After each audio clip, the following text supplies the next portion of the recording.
Hi friends, gulab jamun சாப்பிட பிடிக்கும். ஆனால் அது எப்படி ப்ராப்பராக செய்கிறது தெரியாதவங்க இந்த வீடியோவை சேவ் பண்ணி வச்சுக்கோங்க.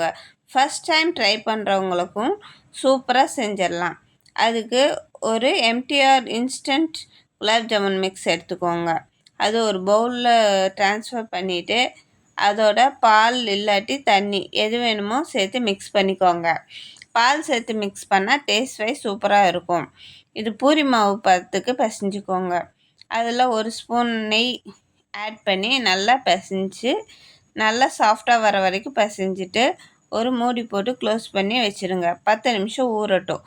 ஊறின பிறகு அது ஓப்பன் பண்ணிவிட்டு சின்ன சின்ன உருண்டைகளாக விட்டுறணும். அது கையில் கொஞ்சம் ஆயிலோ இல்லை நெய்யோ ஏதோ ஒன்று தடவிட்டு நல்லா சர்க்கிள் பண்ணுங்கள். இந்த மாதிரி உங்களுக்கு எந்த ஷேப் வேணுமோ அந்த ஷேப் யூஸ் பண்ணிக்கோங்க.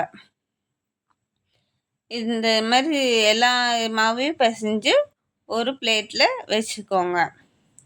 ஸ்டவ் ஆன் பண்ணி ஒரு பவுல் வச்சு 1 கப் சர்க்கரைக்கு 1.5 கப் வாட்டர் ஆட் பண்ணிக்கோங்க. நான் இன்றைக்கி 2 கப் சர்க்கரை யூஸ் பண்ணுறதுனால 3 கப் தண்ணி விட்டுருக்கிறேன். கொஞ்சோண்டு ஃபுட் கலர் சேர்த்துக்கோங்க. இதுவும் ஆப்ஷனல் தான், தேவைன்னா யூஸ் பண்ணிக்கோங்க. சைட் பை சைடாக இன்னொரு கடாய் வச்சு ஸ்டவ் ஆன் பண்ணி அதெல்லாம் ஆயில் ஹீட் பண்ணிக்கோங்க. இந்த சர்க்கரை பாகில் ஆஃப் லெமன் பிழிஞ்சு விட்டுக்கோங்க. வேணும்னா வெண்ணிலா எசன்ஸ் சேர்த்துக்கோங்க. நான் இன்றைக்கி யூஸ் பண்ணியிருக்கிறேன். உங்களுக்கு வேணும்னா ஏலக்காய் தட்டி போட்டுக்கோங்க, அப்படி கூட செய்யலாம்.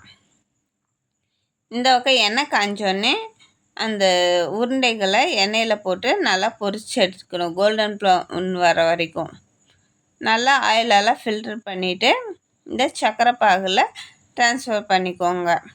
இது ஒரு 2 மணி நேரம் ஊறினா போதும், நம்மளுக்கு குலாப் ஜாமுன் சாஃப்டாக கிடச்சிரும்.